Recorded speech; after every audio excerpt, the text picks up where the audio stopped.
శత్రువులు ఎదురై రాళ్లతో కొడతా ఉంటే వాళ్ళని పళ్ళు నూరే పరిస్థితి గాక ప్రేమగా చూడగలుగుతున్నామా?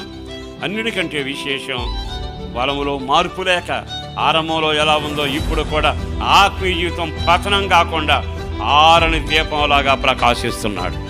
ఆరని దీపంలాగా ప్రకాశించగలుగుతున్నాడు.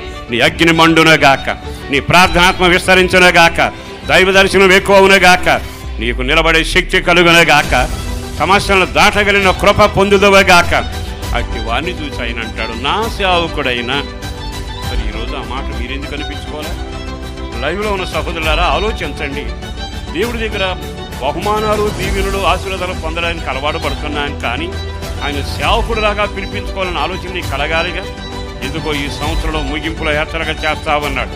సంవత్సరం ముగింపు మనకు కాకమునిపే జీవితాన్ని సరి చేసుకోగలిగితే మరలా దేవుని కృప పొందబోతున్నాం, దైవ దీవెనలో పొందబోతున్నాం.